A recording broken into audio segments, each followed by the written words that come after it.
Praise God, sapagkat ang presensya ng Diyos is enough for us to be restored. Pakisabi yung word na restored. Yan. Ano ho? Pakisabi po yung word na restoration. Ano ho? Ang ganda ng message ng Panginoon, ng word na binigay sa atin ngayong araw na ito. Ang restoration po talaga yung tinatarget niya, yung mga sira. Wala namang nire-restore na maayos eh. Nakakita na ba kayo sa Facebook marami, di ba? Pag may mga bagay na nire-restore, galing yan sa mga nahukay na mga nabulok na noong panahon pa ng mga Kastila at mga Hapones. No ho? Kinalawang, nabaon ng matagal, nasira ang mga bahagi, pero ang target nung kumuha, restoration. Napapanood natin yan ho? Maraming prosesong ginawa sa restoration. Lagyan ng mga asido para matanggal yung mga kalakalawang, binabad ng matagal. Binaklas muna sandali. Alam naman nung magre-restore kung paano siya ibabalik. Di po? At nung binaklas, pinaglilinis ang lahat ng bahagi. At nung nilinis, enhance. Pwede siyang ma-improve, pwede ma-develop. Hanggang sa mabuo. Nung mabuo yung mga piyesa, ibinalik ng dahan-dahan. Wow! Hallelujah. Pinakintab at ang seste po, restored. Mas maganda kaysa sa dati. Tapos ibibenta ng mas mahal. Magiging mas valuable ang isang bagay na na-restore. Dito po sa church, ang Panginoong Jesus bumibili ng mga sirang buhay. Kaya tayong lahat nagpapatuloy sa Panginoon, hindi dahil tayo mga banal at mga matuwid at perpekto. Nagpapatuloy tayo sa Panginoon dahil mayroong kailangang ayusin sa atin. Amen po? At bibilihin ka ng Panginoon para i-restore ka. Palakpakan natin ang Panginoong Diyos. Hallelujah! Praise the Lord! Praise the Lord! Kaya yung katabi mo, may sira yan. Kaya yan nagpapatuloy sa Panginoon, nagpaparestore. Pakisabi nga sa katabi, ngayon ko lang nalaman, sa tagal nating pagsasama, may sira ka rin pala. Ano ho? Gusto ko maging kultura natin sa church, lahat tayo ay mga, sabi ni Jesus, hindi ako pumunta rito para sa mga righteous. Pinaparinggan niya yung mga religious person, Pharisees, mga relihiyon na walang ibang ginawa kundi mang judge ng kanyang kapwa. Itinakwil lahat ng paralitiko, mga bulag, mga may agas, mga may ketong, cast out sa society yan eh. Hindi tinatanggap yun ng mga relihiyosong tao. Ang alam ng mga relihiyosong tao, pagkukunwari, nagiging totoo. Ang hirap namang hindi ka naging totoo, di ba? Yung inuubo-ubo ka na, sabi mo, wala ito, wala ito. Tika muna, may TV ka na, wala ito. Pag ubo, may dugo. Wala ito. Maya-maya, may lamay na sa bahay niyo. Ano ho? Praise God. Hallelujah. Lahat tayo ay mga pasyente na nangailangan ng doktor. Sabi ng Panginoon, pumarito ako para kayong lahat ay ibigyan ng isang buhay na ganap at kasiya-siya. Sapagkat ang doktor ay hindi naging doktor para sa mga magagaling, kundi siya ay naging doktor para sa mga may sakit. Yan ang sabi ni Jesus. Isa sa kanyang katangian, great physician. Great physician. Kaya po yan ang dahilan, nagpapatuloy tayo, Lord, kailangan natin ang Panginoon. Dire-diretso sa buhay natin. Dire-diretso sa buhay natin. Hanggat alam natin may kailangan tayo sa Panginoon. At yun po ang katotohanan. May mga bagay, may mga piyesa, may mga bahagi sa buhay natin na dapat na ayos. Magpatuloy po tayo sa Panginoon. Sa Diyos lamang po natin mararanasan ang totoong pag-aayos ng buhay. Kaya tingin natin sa bawat isa, katulad ko rin ito. May tama ito. Wala sa ating posisyon ang mag-judge, kundi magmamahalan tayo, magtutulungan, magpatuloy tayo kapatid. And dami kong tama ako rin Brad, pero nagpapatuloy ako sa Panginoon. Hindi po ba? Hindi yung parang religious mentality. Ay may tama ka pala, magpatuloy ka, tinan mo ako. Wala kang tama? Wala. Wow. Yung nagsasabing walang tama, malala ang tama nun. Mas delikadong pagalingin yung may sakit at sinasabi niyang wala siyang sakit. Okay po? Hallelujah. Pakisabi ulit sa katabi, may tama ka. Kasi may mga bagong dating, ha? Ito pala yun. Okay, Mark chapter 5. Doon tayo sa ating teksto. Mark chapter 5. Handa na ba ang lahat ma-restore ng Panginoon? Hallelujah. Pag tayong lahat na-restore ng Diyos, mas valuable ka kaysa dati. Lahat ng bagay na na-restore, kaya papasalamatan mo, salamat Panginoon, somehow, once upon a time, dinaanan ko itong pagkalugmok sira ng buhay ko. Why? Hindi ito ang katapusan. Your failure is not final. Your eksena is not your istorya. Eksena lang yan. Bahagi lang yan ng isang napakagandang istorya ang inihanda ng Diyos sa buhay mo. Amen po? Salamat Panginoon, di pinagdaanan ko. Kasi pagkatapos pala nito, wow, mas gwapo ako. Mas matibay ako. Mas matalino ako. Mas lumalim ako sa Panginoon.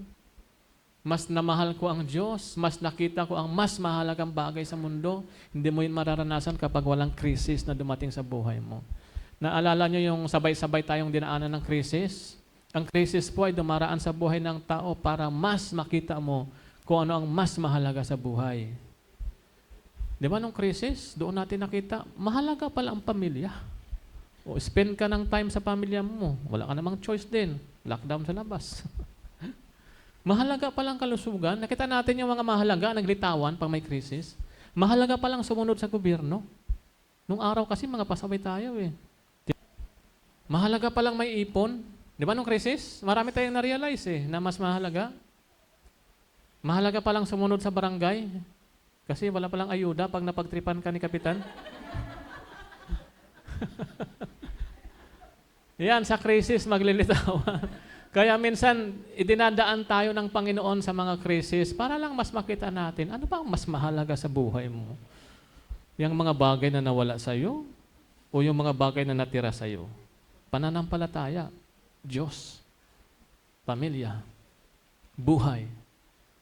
Di ba? Sabi ng Panginoon, abang mas mahalaga, damit, sapatos o buhay? Minsan marami tayong reklamo, Panginoon, wala akong sapatos. Yung sapatos ko, Panginoon, nung COVID-19 pa ito. Ay, ang iba nga po, may pambiling sapatos, walang paa.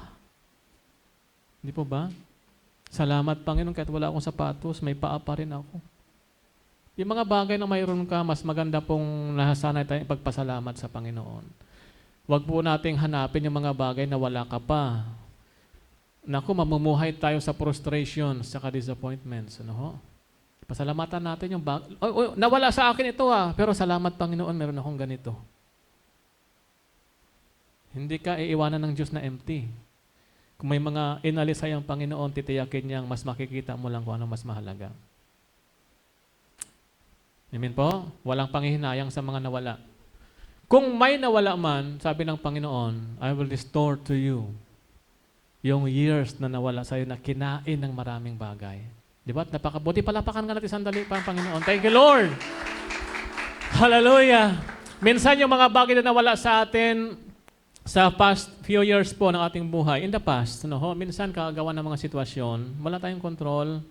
Kung minsan kagagawa ng ibang tao, minsan kagagawan din natin. Minsan tayo rin gumawa ng bagyo sa buhay natin eh. But, just the same, yung promise ng Panginoon the same. Regardless kung sinong gumawa ng bagyo na yun sa buhay mo, i-restore kita. Ibabalik ko yung mga panahon na nawala sa iyo. Naalala niyo ba si Peter nung sila ay namalakaya, magdamag silang hindi nakahuli ng isda. Nabanggit ko na sa inyo ito eh. Yung magdamag, yung alas 7 ng gabi, hanggang alas 4 ng madaling araw o alas 5, ilang oras lahat yon. Sabi niya kay Jesus, Panginoon, magdamag kami na malakaya, wala kami nahuli. At nung sila po ay nagsimulang makinig sa mensahe ng Panginoon, nung umaga na yun, pauwi na sila eh. Naglinis na lang sila, Peter, ng lambat. Nakinig sila sa gawain ng Panginoon, nagsishare ang Panginoon doon sa baybayin. At sabi ng Panginoon, Peter, peram ako ng bangka mo. Ginawang available ni Peter ang kanyang bangka sa Diyos. Ano ho? At nung naging available yung bangka, sabi ni Panginoon, okay, tapos na akong magbahagi, Peter, magpalaot ka na. Ha? Palaot? Sa gabi ang hulihan ng isda. Alas 9 na, Panginoon. Palaot ka. Nung nagpalaot si Peter, sabi ng Panginoon, ihulog mo dyan sa bandang malalim-lalim. Nung hinulog ni Peter, nakita si Peter, marunong lang siyang sumunod sa Panginoon kahit sa mga bagay na hindi natin nauunawaan. Na minsan, sabi natin, Lord, hindi man ito napapanahon. Pero sinabi mo, Lord eh. Sabi ni Peter, because you say so, I will obey. Hinulog yung lambat. Nung hinulog niya ang lambat, aba, laksa-laksa, tunit-tuniladang isda po ang kanilang nahuli. Ang sabi ng Bible, halos magkanda pupunit ang kanilang lambat sa dami ng isda. At hindi nila maiahon. Ang ginawa nila Peter, nag-signal sila sa kabilang bangka, hey! Tulong! At doon inilagay ang iba pang isda kasi malulubog sa sobrang dami. Ano ho? Nakita niyo po, ilang oras lang yon. Alas 7 ng umaga, alas 9, 2 oras lang ata na pamamalakaya yon. Compare doon sa alas 7 hanggang alas 5 na wala ang Panginoon. Yung maraming oras na nasayang dahil lang may mga bagyong dumating at nakalimutan nating isama si Lord doon. Purihin ang Diyos, hindi po huli ang lahat. Kayang bawiin yun sa maikling oras na pagtitiwala natin sa Panginoon. Amen po? Higit sa iyong inaasahan. Higit sa kaya mong isipin. Higit sa iyong panalangin. Palapakan natin sa dalang Diyos. Hallelujah. Thank you, Jesus. Mark chapter 5. Tingnan po natin itong Mark chapter 5. Yung kwento po ni Jairus, ano ho? Verse 21. Ayan. When Jesus had again crossed over by boat to the other side of the lake, a large crowd gathered around him while he was by the lake. Ito po yung pagmiministry ng ating Panginoon. Ano ho? Anong siya po'y nagkatawang tao 2,000 years ago. Na-record. Tingnan po natin. Verse 22. Then one of the synagogue leaders named Jairus, and when he saw Jesus, he fell at his feet. Nagpatira pa si Jairus. Isang pambihirang eksena po, isang synagogue leader, ganun mayroong status symbol na kinikilala sa isang bayan. Kilala ka pa naman, Jairus ng buong bayan. And when he saw Jesus, he fell at his feet. Ano sabi niya? Verse 23. He pleaded earnestly with him, my little daughter is dying. Please, come and put your hands on her, so that she will be healed and live. May pinagdaanan pala itong Jairus. Yung kanya pong anak na babae, 12 years old yung babae na yan. Sa dulo, mababasa natin 12 years old. Grade 6 yan, di ba? Yung 12 years old. Dying. May malubhang sakit, dying. Ano ba sa Tagalog yung dying? Yung inuulam pag wala ng ulam? Dying pala yun. Dying. Dying. Yung naghihingalo, halos mamatay na. Dying. Amen po? Dying. Dying. Please come and put your hands on her so that she will be healed and live. Alam niyo, kahit na ano pa ang kalagayan mo sa buhay, pag pamilya ng usapan, gagawin mo na lahat eh. Wala nang hiya-hiya yun. Kahit ano sabihin ng tao, minsan hindi tayo maunawaan ng kahit sino. Mahal ko sa buhay yan eh. Iisipin ko ba yung aking status symbol? Jairus ito. No, nagpakumbaba si Jairus po. Ang maganda nakita ko niya si Jairus po, kahit na mataas ang kanyang kalagayan, may posisyon, kaya niyang magpakumbaba sa harapan ng ating Panginoon. Ilan po sa mga naobserbahan natin ang nagre-response talaga na magpakumbaba sa Panginoon. Ang hirap niya, na-observe ko yan, kapag may posisyon, ang hirap magpakumbaba sa Diyos. Kung minsan nga, nung unang walang-wala pa siya todo kapit sa Panginoon. Nung nagka-posisyon na, nakalimot na sa Panginoon. Kaya tuloy minsan, si Lord, ibabalik ka sa zero. Pero si Jairus, hindi binalik sa zero. Mas maganda yung napopromote ka na napopromote, hindi ka pa rin nakakalimot sa Panginoon. Hindi ka alisin ng Diyos dyan. Dataas ka pa rin natataas ng Panginoon. Amen po? Pag napromote ka na sa buhay, nag-increase, nag-level up ang iyong buhay, huwag kang magbabago. Huwag kang malulula at huwag kang makakalimot. Ano ho, mas lalo tayo dapat kumapit magpasalamat sa Panginoon. Si Jairus yun ang kanyang ginawa eh. Lumapit sa Panginoon, nagpatira pa. Matinding eksena yon. Kitang-kita ng marami. Jairus, ano yung ginagawa mo? Ano ho? Okay po, tingnan po natin to. Dying po ang kanyang anak. Please, pumunta ka sa bahay, ilihans mo siya. Please, please, please. Next verse. So Jesus went with him. A large crowd followed and pressed around him. Tingnan po yung reply ni Jesus. Si Jesus po hindi siya impressed sa mga title. Hindi siya impressed sa iyong posisyon. Hindi siya impressed sa iyong kita, sa iyong resources, sa iyong finances. Impressed siya sa iyong humility. Anong response niya? Sumama. Halika Jairus, mga kayo sa bahay niyo. Ano ho? Tandaan niyo lahat, hindi kayo pwedeng biguin ang Diyos kapag tayo lalapit sa Panginoon na mayroong pagpapakumbabang puso. Naisasantabi lahat ng titles. Naisasantabi lahat ng pangalan. Walang Jairus, walang synagogue leader. Kailangan ko si Jesus. Sige Jairus, sama ko sa iyo. Nakuha niyo po? And a woman was there who had been subject to bleeding for 12 years. She had suffered a great deal under the care of many doctors and had spent all she had.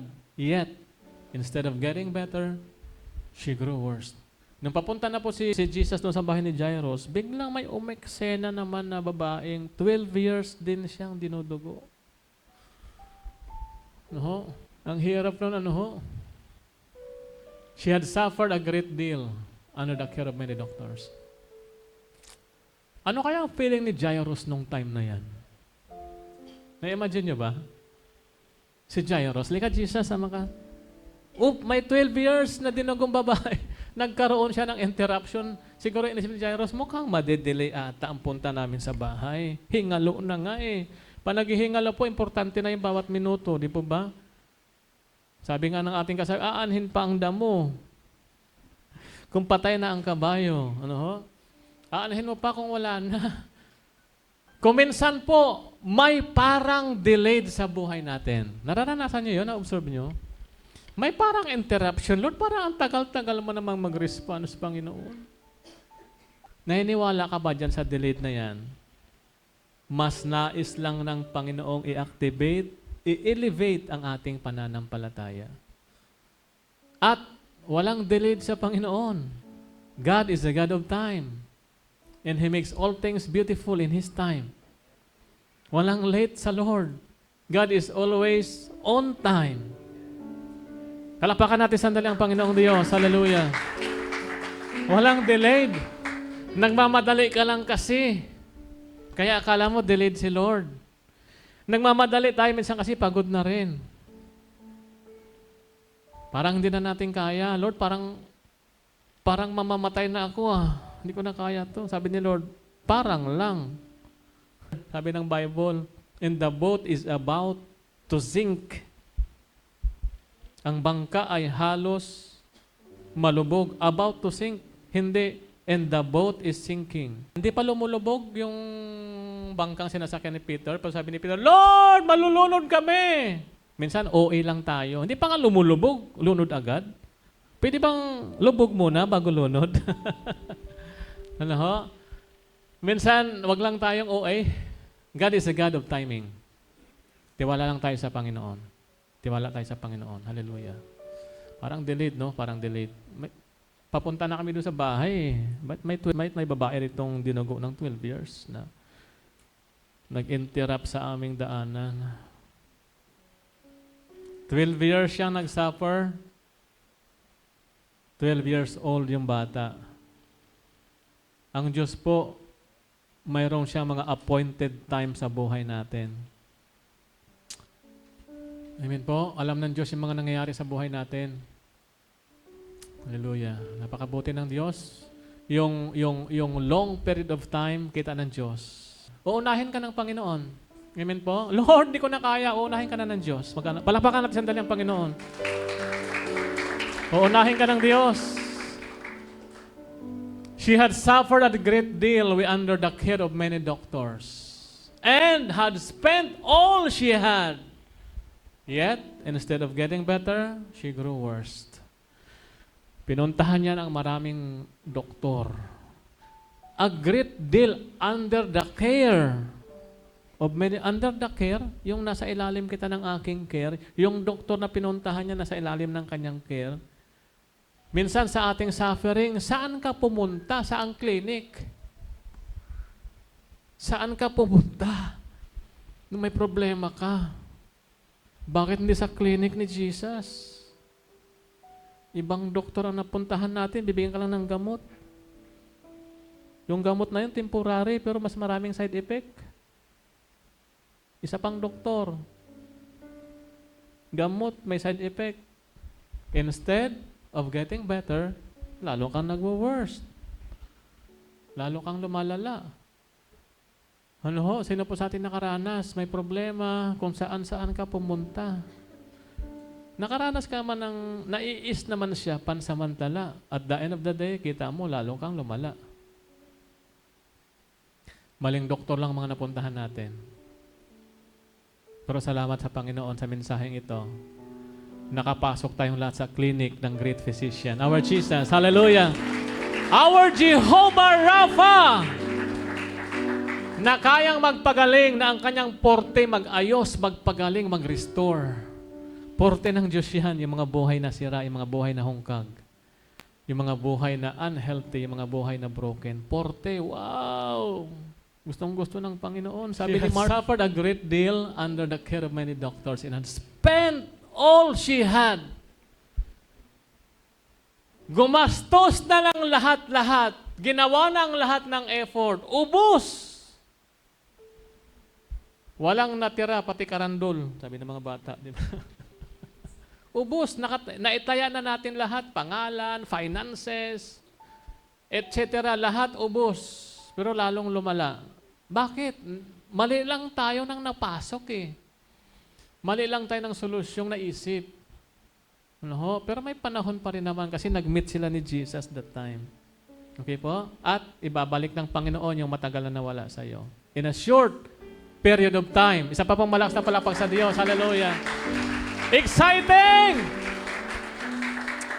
Exciting po. Ako po, testimony ko yung mensahe na yan. Experience ko po yan. Ang dami kong sinayang na oras, panahon sa buhay ko.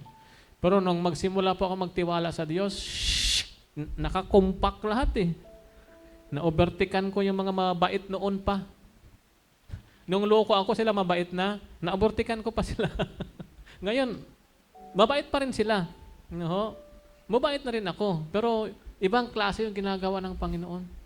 Ibang klase, magugulat ka, ibang klase.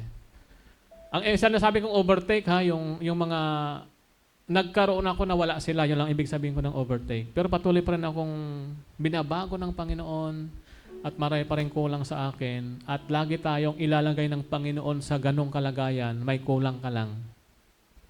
Para hindi tayo magyabang, may kulang ka lang, para lagi nating hingiin ang biyaya ng Diyos. May kulang ka lang. Pero satisfied, fulfilled, no? May peace of mind, pinakamahalaga eh. Andoon yung satisfaction eh. May joy, kahit may kulang. Kahit sa kulang na yan, doon nagtatrabaho ang Diyos. Pinupuno niya ang lahat ng mga kulang sa atin. Kaya kung may kulang sa atin, Lord, punuin mo Diyos yung kulang na ito. Tinan mo si Jairus, hindi binigo ng Panginoon. Sumama ang Panginoon kay Jairus. Tara. Ano yan? Okay. Approve lahat sa Diyos eh. Naka-thumbs up lagi yung langit eh. Pag may mga prayer tayo sa Kanya. Hallelujah. Anong gusto niyong reaksyon ng langit sa yung buhay? Thumbs up? Puso? Care? Haha? Lord, pahinga ako ng blessing, Panginoon. Tapos tamad ka, sabi ng langit, haha. Joke ba yan, anak? Sige, ituloy na natin to. When she heard about Jesus, she came behind him in the crowd and touched his cloak. Nakipagsiksikan yung babae na to. bleeding for 12 years. Bleeding for so long. Bleeding inside. Walang naka-observe sa kanyang pinagdadaanan. Siya lang. Naranasan niyo yon? Yung bleeding inside? Yung may sugat ka sa loob? Kung minsan nga yung sugat na yun, natatakpan niya ng mga ngiti. Sa totoo lang, manalamin ka. Yung may sugat ka sa loob, di ba ngumiti ka? Wag mo lang ibalik yung ngiti mo. Harap ka sa salamin. Tingnan mo yung ngiti mo, ngiting aso talaga yon, sigurado. Ganun ka lang no? O kaya ngumiti ka, mag-selfie ka. Hala, hindi talaga nabalik. Hindi mababalik yung totoong ngiti kung may sugat ka sa loob. Natatakpan yan yung ngiti na yan. Hindi natin halata yung mga katabi natin. Sabi ko nga sa'yo, yung katabi mo may tama yan eh. Sigurado yan. May bleeding yan inside. Pakisabi nga sa katabi uli, may tama ka rin pala. Parehas pala ta. Yan. May tama pala ka. Parehas pala ta. Yan, para walang sumbatan, may tama ka rin naman eh. Lahat tayo may tama. Kaya kailangan natin ng Diyos na tatama sa buhay natin. Amen? Hallelujah! Palakpakan natin ang Diyos. Woo! Bleeding inside, natatakpan niya ng mga posisyon sa buhay. Nako, ang dami sa labas. May kita natin. Magagara ang suot, nakabarong, may posisyon. At the end of the day, sugatan talaga yon. May emptiness yun, may loneliness. Sino po sa atin ang nag-suffer for so long, bleeding inside? Today, kaya ka naririto, hindi po aksidente. Appointment mo to sa Panginoon. Hindi to interruption. Divine appointment mo sa Lord. I-restore ka ng Panginoon. Amen po? The best ka praise for the Lord. Bleeding inside. Pag uwi ka ng bahay, maghapon kang maraming ginawa, trabaho dito, natatakpan yan eh. Material na bagay, etc. Pag iwan ng bahay, malulungkot. Mararamdaman mo yung loneliness eh. Pero salamat sa Panginoon. Hallelujah. Laging may pag-asa sa Diyos. Next verse tayo, next verse. Tingnan natin yan. And when she heard about Jesus, she came up behind him, the crowd, and touched his cloak. Alam niyo ba yung babae na inaagasan ng 12 years? Hindi na ganun yun kalakas. Lobat yun.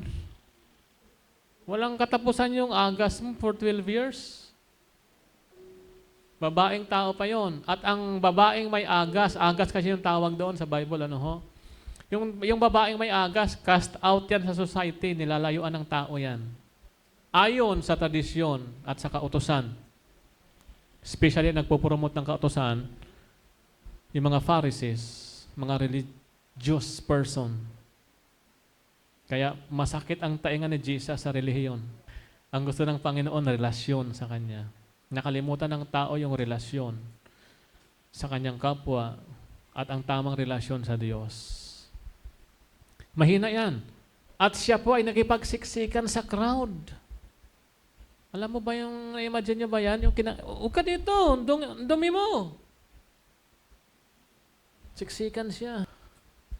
Sa likod ni Jesus, and touched his cloak. Why? Ano sabi niya? Verse 28. Because she thought, if I just touch his cloth, I will be healed. Iniisip niya, nag-activate po yung kanyang pananampalataya. Pag sabi po, pananampalataya. Sabi ko nga po, may impress ang Panginoon sa pananampalataya. Kapag mayroon tayong pananampalataya sa Panginoon, naku, gagalaw po ang lahat ng resources ng langit favorably para sa iyo. Pati bundok ng problema, kayang utusan yan papunta doon sa dagat. Faith. If I just touch his cloth, I will be healed. Sabi niya, mahawakan ko lang kahit yung laylayan ng kanyang damit, gagaling na ako. She thought, inisip niya. Nakipagsiksikan, inisip niya. Anong kasunod niyan? Ginawa niya. Tinouch niya nga. Nakita niyo po, yung action tsaka isip, dapat pareho. Yun yung faith. Hindi yung, Lord, magbabagong buhay na ako, baguhin mo ako, Panginoon. Words.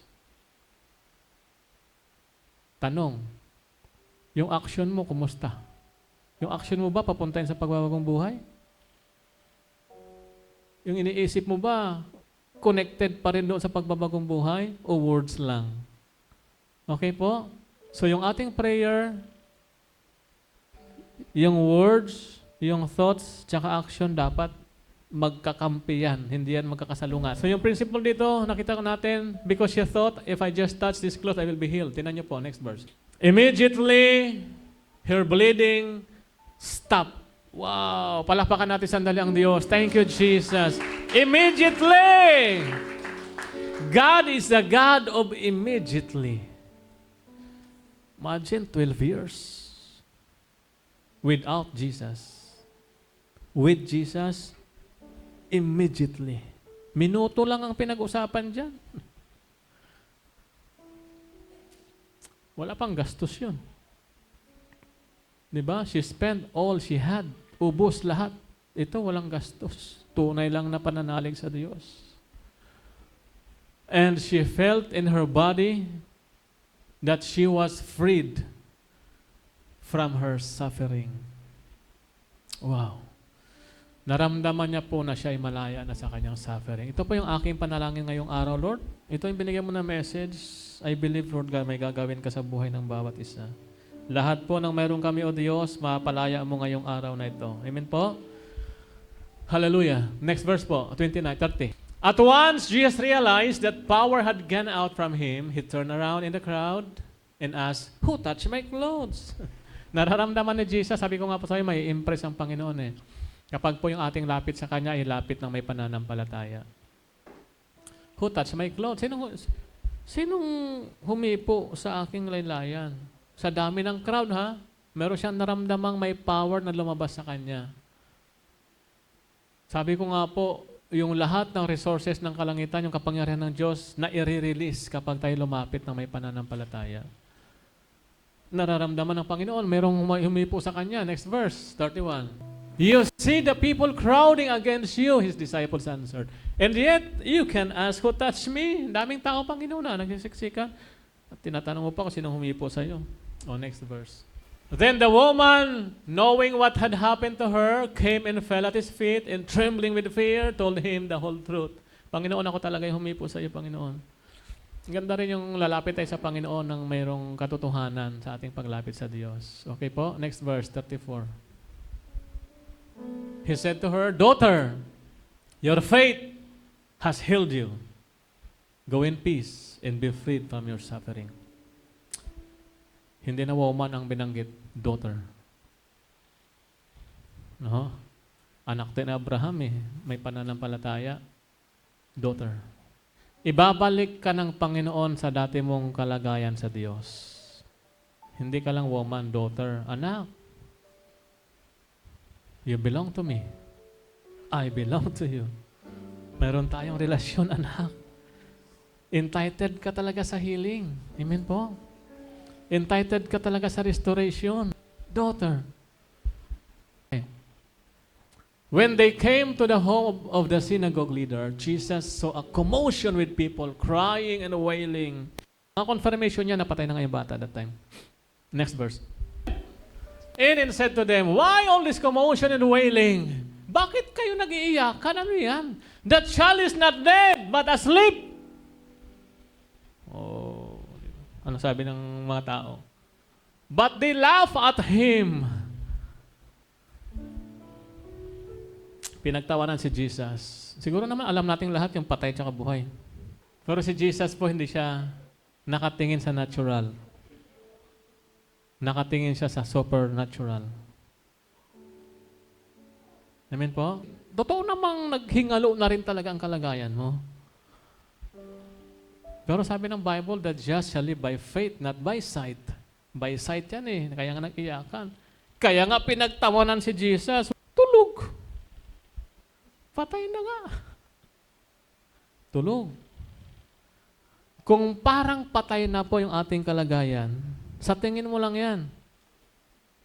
Sa tingin ng Panginoon, tulog lang yan. Amen po? Ang iyong bankruptcy, hindi patay ang negosyo. Tulog lang. Gigisingin ni Lord yan. Yung parang patay na, kayang ibangon ng Diyos. Lazarus, come forth! Why? Sabi ng Panginoon, I am the resurrection and the life. Ako mismo yung resurrection and the life. Anong patay na mayroon ka na hindi ko kayang gisingin at buhayin? Hope, patay na. Hopeless na. I am the resurrection and the life. Dead end yung future, I am the resurrection and the life. Okay po? Next verse, no. After he put them all out, he took the child's father and mother and the disciples who were with him and went in where the child was. Sinama niya po pati nanay at tatay. Pinag-pray nila. Next verse po. He took her by the hand and said to her, Talita kum, which means, little girl, I say to you, get up. Anong kasunod na verse? Immediately. Hallelujah. Grabe, no? God is the God of immediately. The girl stood up and began to walk around. She was 12 years old. At this, they were completely astonished.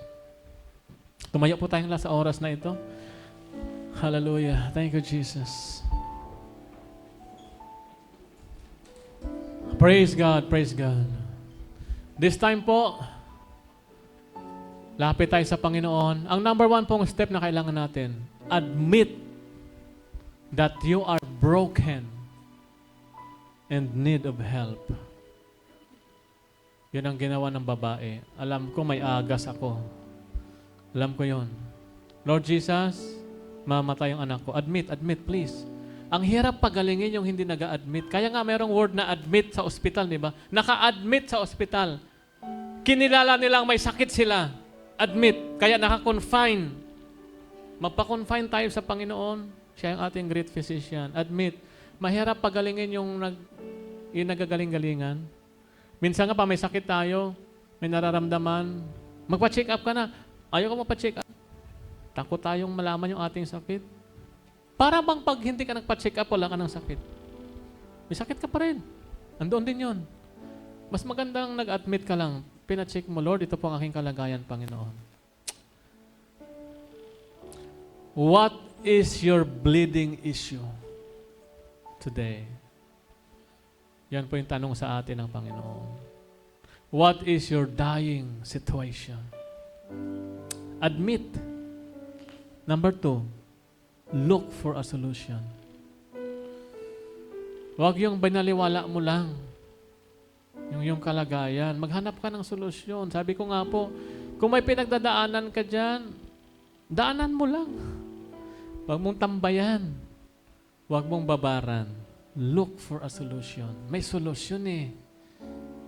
At ang solusyon dapat, good solution. Tamang tao, tamang lugar, tamang grupo. Higit sa lahat, sa Diyos tayo lalapit. Siya ang tama na pinupuntahan. Amen po? Number 3, exercise your faith. Ignore obstacles. Overhearing bad reports. Kahit sabi ng doktor, wala ka ng pag-asa, palangga. Hanggang 3 years ka na lang, overhearing. No. Sabi ng Panginoon, I am the resurrection and the life. Kapit tayo sa pangako ng Panginoon. Huwag sa sinasabi ng tao, huwag sa ipinapakita ng sitwasyon. 4, decide to leave the past behind. Huwag ka nang magpatali sa nakaraan. Page 23 na yun. Page 56 na tayo, anak. Kailan ko ito bubuklatin? Yung next page mo, page 60, ang ganda na ng buhay mo. Kaya pa rin nating umalis sa dati. Yung babae po, hindi siya nag-settle sa kanyang suffering. 12 years na ako Hindi ako papayag. Leave the past behind. Pati yung mga emotions. May pain yan talaga, sure. May pain. Pero yung pain po, bahagi yan ng process ng Panginoon sa atin. At ang Diyos po yung ating healer. Napagaling niya yung babae. Nabuhay niya pa nga yung patay na anak ni Jairus. Decide to leave the past. Kung medyo nangangati yung past na yan, kinukutkot yan sa isip, huwag mong kamutin. Yung sugat, pagaling na sana. Pag pagaling pa naman yung sugat, nangangati. Pag kinamot mo, sariwa uli. Hindi ka na nakaalis dyan. Ang dami nakahandang mga gandang bagay ang Diyos para sa iyo. Kung may mga pangit na nakaraan, bahagi lang yun ang buhay, hindi pa tapos ang buhay. Hanggat narito tayo sa poder ng Diyos, napakonfine tayo sa Diyos, aalagaan tayo ng ating great physician. Last, hold on to God's Word. Panghawakan natin ang salita ng Panginoon kahit anong mangyari. Jairus! Patay ng anak mo. No. Lord, diretso sa bahay. Diretso sa bahay. Po, diretso lang po. Just feel the presence of the Lord. He is here. 2 Chronicles chapter 17 verse 14 says, if my people who are called by my name shall humble themselves and pray and seek my face and turn from their wicked ways, then I will hear from heaven. I will forgive their sins and heal their land.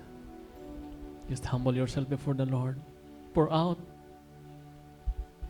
your heart to God as you admit before the presence of the Lord, Lord, I am broken. I need you. I am bleeding, Lord. I have that bleeding issue in my life. I need you, Lord God. I need your touch, Lord God. I have that dying conditions, Lord. Andap-andap na Panginoon, maging ang ningas ng aking pananampalataya at paglilingkod. You are the resurrection and the life. Revive. Revive me, Lord God. Revive your people. Restore your people, O Lord God. Touch every heart, Lord God.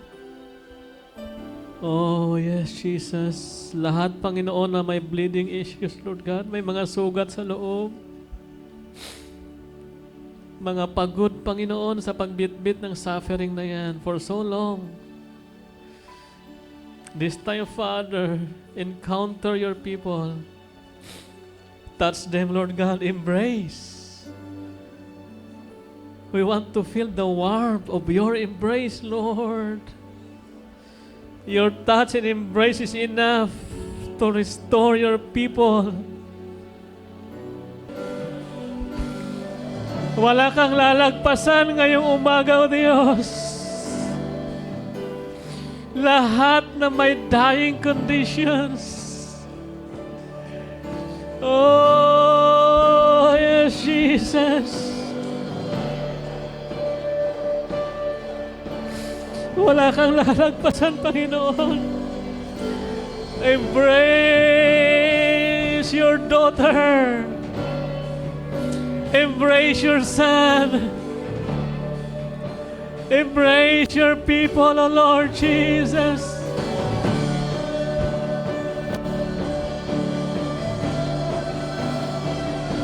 Pour out your heart to the Lord. Pour out your heart to the Lord. Unload everything to Jesus. Unload everything to the Lord.